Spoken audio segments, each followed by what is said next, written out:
Once upon a time in a faraway land, there was a terrible war between the humans and the dragons.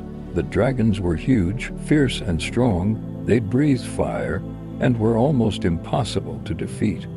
However, there was one dragon who was more powerful than all the others. His name was Ignis, and he fought bravely for his master, the evil King Ragnar. Ignis was a majestic beast with scales that shimmered like 1,000 suns and wings that spanned as far as the eye could see. He was the terror of the skies, feared by all who looked up to see his mighty form soaring overhead.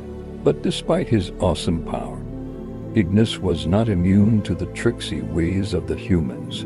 After the war, when Ignis's master, King Ragnar, had become the ruler of the entire land, he turned on Ignis and his kind, enslaving them and torturing them for sport. He chained Ignis up in a dark cave, blocking the entrance with a huge rock. And every day he would come to the cave and taunt Ignis, just to remind him of his powerlessness. But Ignis did not give up hope. He knew that one day he would be freed from his chains and he would have his revenge on King Ragnar. And Ignis wasn't the only one who suffered at the hands of King Ragnar. There were also humans who had been captured and enslaved. One of them was a young girl named Elara. She was beautiful and kind-hearted, but she had been taken from her home and forced to work as a slave in the castle.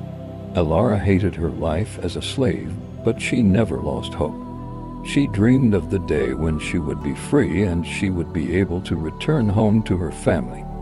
One day, Elara was sent to the dungeons to clean out the cells. She was carrying a bucket of water and a mop when she heard a loud roar. The sound made her heart skip a beat and she dropped her cleaning supplies and ran to hide. As she peeked out from behind a pillar, she saw the most amazing sight. It was the dragon Ignis. His scales were shimmering in the torch light and his eyes were blazing with power. Before Elara could hide, Ignis spotted her and roared again. Elara was terrified, but she couldn't help but be amazed by the dragon's beauty. And as Ignis approached her, she realized that he wasn't trying to hurt her. Instead, he was trying to communicate with her. Ignis nudged Elara with his snout, and she felt a jolt of electricity shoot through her body. It was then that Ignis showed Elara the key to his chains. She understood that he wanted her to set him free. So, without hesitation, Elara did as the dragon asked.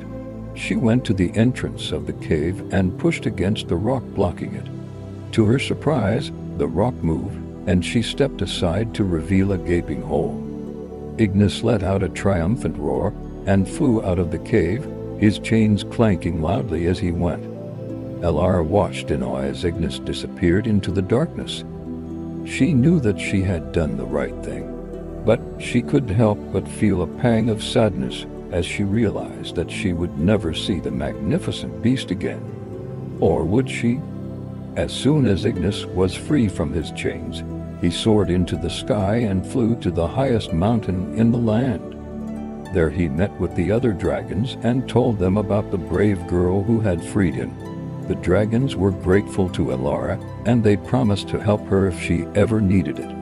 Then something amazing happened. The dragons and the humans who had been enslaved by King Ragnar united, and they fought back. They took down King Ragnar and his army, and they reclaimed the land for themselves. In the end, Ignis and Elara became friends, and they ruled over the land together. They brought peace and prosperity to the people, and they live happily ever after. The end. Don't miss out. Your next favorite video might just be a click away.